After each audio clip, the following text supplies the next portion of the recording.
میرے اوپر ایک الزام ہے، اس کے تحت مجھے شیڈول 4 میں رکھا ہوا ہے اور آج بھی رکھا ہوا ہے، جو کہ معزز ہمارے اسمبلی کے اسپیکر نے بھی اس کی رولنگ دی گئی تھی، آپ کو پتہ ہے کہ اس رولنگ کے باوجود، لیکن آج بھی میں شیڈول 4 کا حصہ ہوں۔ السلام علیکم ناظرین، آپ دیکھ رہے ہیں WTV، میں ہوں وجاہت علی۔ اس وقت میں موجود ہوں چیف کورٹ گلگت بلتستان کے احاطے میں۔ ہمارے ساتھ موجود ہیں رکن گلگت بلتستان اسمبلی شہزاد آغا صاحب، جس نے وزیر اعلیٰ کی جو مبینہ جعلی ڈگری ہے، جس کے 6263 کے حوالے سے یہاں پہ پٹیشن دائر کی تھی۔ ہم ان سے پوچھتے ہیں کہ یہ کیس کیا ہے، اس نے یہ پٹیشن دائر کیوں کی، یہ کیا چل رہا ہے، اور آج اس کا فیصلہ آنے والا ہے۔ سیکورٹی بھی بڑی سخت کر دی گئی ہے۔ آغا صاحب، یہ 6263 کیا ہے اور آپ نے یہ پٹیشن دائر کیوں کی تھی، کیا وجہ ہے؟ 6263 آئین کا وہ شق ہے جس میں امین اور صادق اور امین کا ذکر ہے۔ اس میں میرے خیال سے آپ کو بھی پتہ ہوگا، جب الیکشن لڑا ہوتا ہے تو الیکشن فارم کے اندر لکھا ہوا ہوتا ہے کہ میں 6263 کے اوپر بھرپور انداز میں اترتا رہوں گا، یعنی میں صادق اور امین رہوں گا، میں جھوٹ نہیں بولوں گا۔ تو ہمارے دوست خالد خورشید نے جھوٹ اس طرح بولا، کہا جی کہ میں LLM ہوں، میری یہ ڈگری ہے، لیکن جب اس کی ویریفیکیشن ہو گئی تو پتہ چلا کہ اس کی ڈگری جعلی تھے۔ تو یہ صادق اور امین نہیں رہا، تو لہٰذا 6263 اس کے اوپر لاگو ہوں گے۔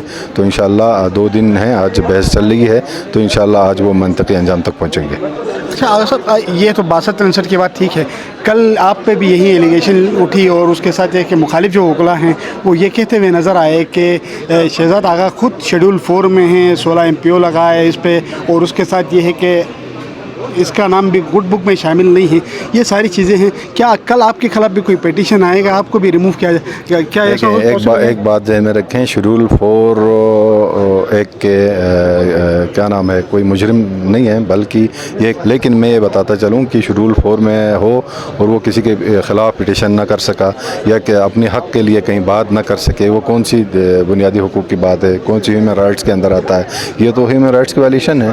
لہٰذا میں شیڈول 4 میں ہوں اور میں نے پٹیشن کی ہے، وہ مجھے حق ہے، کیونکہ میں گلگت بلتستان کے ایک آئینی شہری ہوں، اور مجھے یہ حق ہے کہ میرے قوم کے ساتھ ہونے والا ظلم، زیادتی، ناانصافی کے خلاف میں آواز بلند کروں۔ تو اسی کے سلسلے میں جو ہمارے وزیر اعلیٰ خالد خورشید کے جو مبینہ جعلی ڈگری کیس میں نے پٹیشن کی ہے، تو انشاءاللہ تعالی آج دوبارہ بحث ہے، تو اس بحث کے بعد نتیجہ آئیں گے انشاءاللہ تعالی۔ مجھے امید ہے کہ یہ عدالت جو ہے نا میرٹ کے اوپر فیصلے دیں گے اور انشاءاللہ ہم سرخرو ہوں گے۔ اچھا، آپ نے یہاں پہ بریکنگ نیوز تھی کہ اسپیکر نے رولنگ دی ہے، رولنگ دینے کے باوجود آپ کو شیڈول 4 سے نہیں نکالا جا رہا ہے، تو مطلب گلگت بلتستان کی اسمبلی کی حیثیت کیا ہے؟ نہیں، خیر اس حیثیت کو تو ہم چیلنج نہیں کر سکتا ہے۔ گلگت بلتستان اسمبلی ایک بااختیار اسمبلی ہے اور ایک آزاد اختیار ہے، تو رولنگ ابھی تک 8 مہینے گزرنے کے باوجود ابھی بھی آپ شیڈول 4 میں ہیں، تو یہ کون ہے جو آپ کو شیڈول 4 میں رکھنا چاہ رہے ہیں، کس کی خواہش ہے؟ نہیں، خیر اب مجھے نہیں اندازہ کہ وہ تو پھر اسپیکر سے پوچھا جانا چاہیے کہ بھائی اس کے رولنگ کے بعد کوئی نتیجہ نہ آنا وہ اسپیکر کے جو اختیارات کے اوپر جو سننے میں یہ ہے کہ آپ ممبر اسمبلی بننے سے پہلے آپ شیڈول 4 میں تھے، تو شیڈول 4 میں تھے، پھر ممبر اسمبلی بن گئے، کوئی ایسے وہ کلیئرنس نہیں ملی آپ کو؟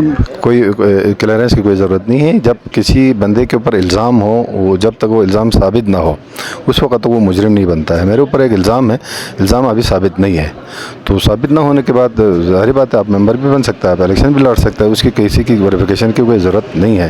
مثال کے طور پر یہ ہے، میں الزام لگاتا ہوں کہ وجاہت چور ہے، جس دن وجاہت چور ہونے کا اگر عدالت کوئی فیصلہ دیتا ہے تو اس وقت آپ، اس کے بعد آپ مجرم ہیں۔ اچھا، یہ آپ مجرم نہیں ہیں۔ ٹھیک ہے، یہ رولنگ ہوئی، رولنگ کے بعد ظاہر سی بات ہے وہ مختلف ڈپارٹمنٹ میں چلی جاتی ہے، کہاں پہ جا کے آپ کی فائل اٹک گئی؟ جو اسپیکر نے جو رولنگ، جب رولنگ ہم دیتے ہیں تو وہ تو ہمارے جو داخلہ کے سیکرٹری کو دیتا ہے، تو داخلہ کے سیکرٹری، وہ آپ کے اسمبلی کا نہیں مانتا؟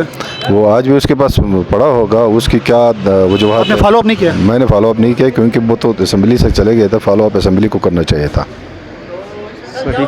اگر بالفرض کل کو کوئی ایسا پٹیشن آ جاتا ہے آپ کے خلاف، تو پھر اسپیکر کو بھی ادھر طلب کیا جا سکتا ہے؟ طلب کیا جا سکتا ہے، کیونکہ اسپیکر کو بھی بلایا جائے گا اور بہت سارے قانون کے ماہرین کو بلایا جائے گا، الیکشن کمیشن خود آئیں گے، کیونکہ یہ کسی قانون میں نہیں لکھا ہے کہ جو شیڈول 4 میں وہ الیکشن نہیں لڑ سکتا ہے، یا کوئی شیڈول 4 میں ہو وہ کسی کے خلاف پٹیشن نہیں کر۔ آپ 6263 میں پورا اتر؟ میں 62 انشاءاللہ 63 میں پورا اتروں گا۔ شکریہ۔ یہ تھے شہزاد آغا صاحب جو بتا رہے تھے رولنگ ہونے کے باوجود ابھی تک شیڈول 4 میں رکھا گیا ہے، اور کل جو اپوننٹ جو اس کے